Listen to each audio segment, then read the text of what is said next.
Hello दोस्तों, स्वागत है आपका हमारे नए वीडियो में। आज बताने वाले हैं कि किस श्राप की वजह से नहीं हो पाया था राधा कृष्ण का विवाह। तो आपको बता दें कि हिंदुओं में देवी राधा और भगवान श्री कृष्ण को प्रेम का प्रतीक माना गया है, मगर इनका विवाह कभी नहीं हुआ। आखिर क्यों नहीं हुई राधा कृष्ण की शादी, तो आपको बताने वाले हैं इस वीडियो में, तो लास्ट तक ज़रूर बने रहें। हिंदू धर्म में बहुत सारे देवी और देवताओं को पूजा जाता है। श्री कृष्ण और देवी राधा को भी हिंदू धर्म में विशेष स्थान प्राप्त है। ऐसा कहा जाता है कि श्री कृष्ण भगवान विष्णु का अवतार थे, वहीं देवी राधा लक्ष्मी जी का स्वरूप थी।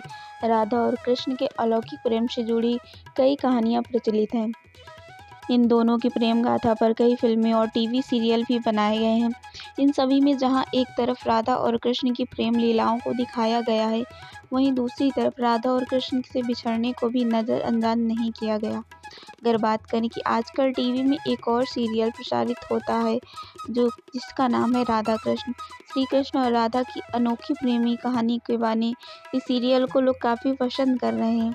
अब तक इस सीरियल में राधा और कृष्ण की प्रेम लीलाएं दिखाई गई हैं, यहाँ तक कि दोनों की विवाह की बातें भी हुई हैं और तैयारियां भी। मगर सीरियल में एक मोड़ ऐसा भी आता है जब राधा और कृष्ण का ना तो विवाह हुआ और ना ही उन्हें एक दूसरे से अलग भी होना पड़ा। तो आपको बताएंगे कि वास्तव में राधा कृष्ण से जुड़ी कथाओं में से यही सुनने को मिला है कि राधा और कृष्ण ने एक दूसरे से कभी विवाह नहीं किया, मगर सभी यह भी जानना चाहते हैं कि आखिर ऐसी क्या वजह थी जो राधा और कृष्ण का विवाह नहीं हुआ। तो आपको बता दें कि क्या कथा थी। तो आपको बताया गया है कि आपने पढ़ा भी होगा कि भगवान श्री कृष्ण के परम भक्त श्री धामा जब उनके दर्शन के लिए गोलोक पहुंचते हैं तो वह अपने आराध्य को पुकारते हैं। बहुत पुकारने पर भी उन्हें श्री कृष्ण के दर्शन नहीं होते, तब वह नारद जी के पास जाकर इसका कारण पूछते हैं। नारद उन्हें बताते हैं कि आप अधूरा नाम ले रहे हैं। गोलोक में श्री कृष्ण से पहले आपको श्री कृष्ण प्रेम का राधा रानी का नाम लेना होगा। श्री धामा को नारद मुनि की बात समझ नहीं आती। वे किसी तरह से अपने आराध्य के दर्शन करते हैं, उन्हें भोग में माखन चढ़ाते हैं, मगर जब श्री धामा देखती हैं कि राधा उन्हें अपना झूठा माखन खिला रही हैं तो उन्हें क्रोध आ जाता है। वह श्री कृष्ण से पूछते हैं कि प्रेम और भक्ति में क्या श्रेष्ठ है। तब श्री कृष्ण अपने भक्त को द्वारपाल बनाकर विश्राम करने चले जाते हैं और वही सोचते हैं कि प्रेम और भक्ति में क्या श्रेष्ठ है। श्री कृष्ण को जब कुछ समझ नहीं आता तो वे राधा को याद करते हैं और राधा भी उनके पास दौड़ी चली आती हैं, मगर श्री धामा उन्हें अंदर नहीं जाने देते। दोनों में तर्क वितर्क होता है। जैसे ही राधा श्री कृष्ण के कक्ष में प्रवेश करने वाली होती हैं, श्री धामा उन्हें 100 वर्ष तक श्री कृष्ण को भूल जाने और मृत्युलोक में रहने का श्राप दे देते हैं। श्री धामा के श्राप के बाद राधा को पृथ्वीलोक जाना होता है। श्री कृष्ण भी अपनी राधा से मिलने के लिए पृथ्वी पर जन्म लेते हैं, मगर राधा को गोलोक का कुछ भी याद नहीं होता है। अगर बात करें कि क्यों नहीं हुई थी इनकी शादी, तो भले राधा को गोलोक के बारे में कुछ भी याद नहीं होता, मगर श्री कृष्ण ने कभी सपने तो कभी अपनी आंखों में गोलोक के दर्शन कराते रहते हैं।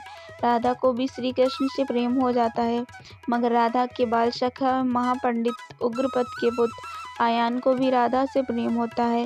वह राधा को हासिल करने के लिए श्री कृष्ण को मारने का प्रयास करता रहता है। राजा कंस के साथ मिलकर वह श्री कृष्ण को राधा से दूर करने के लिए एक के बाद एक असुर बुलाता है, मगर राधा कृष्ण को अलग नहीं कर पाता। तभी एक घटना के दौरान राधा के पिता को अपने परम मित्र उग्रपद को वचन देना होता है कि वह जीवन में एक बार उग्रपद की किसी एक मांग को जरूर पूरा करेंगे।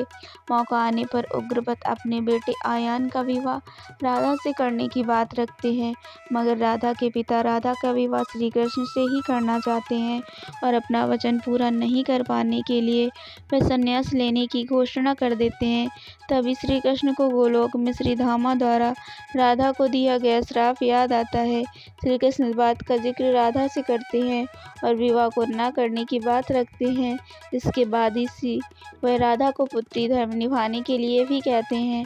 राधा अपने पिता का मान रखने के लिए श्री कृष्ण की जगह अपने बाल सखा आयान से विवाह कर लेती हैं और श्री कृष्ण भी अपना कर्म करने के लिए वृंदावन से मथुरा चले जाते हैं। इस तरह राधा और कृष्ण कभी भी एक दूसरे से विवाह नहीं कर पाते हैं। तो अगर ये वीडियो आपको पसंद आया तो एक लाइक ज़रूर करिएगा, और इसके बाद अगर कोई भी आपको इस प्रश्न है कोई